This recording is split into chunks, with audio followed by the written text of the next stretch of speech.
Hello friends, இன்றைக்கி வந்து பிரண்டை துவையல் எப்படி அரைக்கணும்னு பார்க்கலாம். முதல்ல பிரண்டையை நல்லா க்ளீன் பண்ணி அலசி வதக்கிக்கலாம். பிரண்டையையும் புளியையும் இந்த சைஸ்க்கு எலுமிச்சம்பழம் சைஸ்க்கு புளியை வதக்கிக்கிட்டு ஆற வச்சுக்கணும். இந்த பக்கம் பாருங்கள், உளுந்து ஒரு கையளவு, நம்மளோட கையளவு உளுந்தும் ஒரு 15லேருந்து நம்ம காரத்துக்கு ஏற்ப காஞ்ச மிளகாவை வறுத்து வச்சுருக்கணும். இது ரெண்டு ஆறினோடனே எடுத்து அரைக்க வேண்டியதுதான். முதல்ல மிளகாவையும் உப்பையும் போட்டு அரைச்சிக்கலாம். மிளகாவும் உப்பு மசிஞ்சோடனே பிரண்டையும் புளியும் போட்டு அரைச்சிக்கலாம்.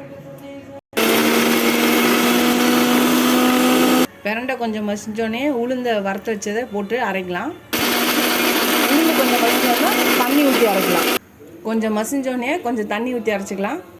நல்லா மசிஞ்சிச்சு பாருங்கள், இந்த அளவு இருந்தால் போதும். ரொம்ப நல்லா சாஃப்டாக அரைக்கணும்னு இல்லை, கொஞ்சம் குறன்னு இருக்கலாம். கடுகு உளுந்து போட்டு கருவேப்பிலை போட்டுக்கலாம். இப்போ அரைச்ச இதுவை போட்டுக்கலாம். அரைச்சதை பிரண்டையை போட்டு வதக்கி கட்டியாகி எண்ணெய் பிரிஞ்சு வந்துச்சுன்னா பிரண்டை துவையல் ரெடி. நீங்களும் ட்ரை பண்ணி பாருங்கள். ட்ரை பண்ணிவிட்டு எப்படி இருக்குன்னு சொல்லுங்கள். இந்த வீடியோ பிடிச்சிருந்தா சப்ஸ்கிரைப் பண்ணுங்கள், லைக் பண்ணுங்கள், கமெண்ட் பண்ணுங்கள். இதோட இந்த வீடியோ முடிச்சுக்கிறேன். பாய்.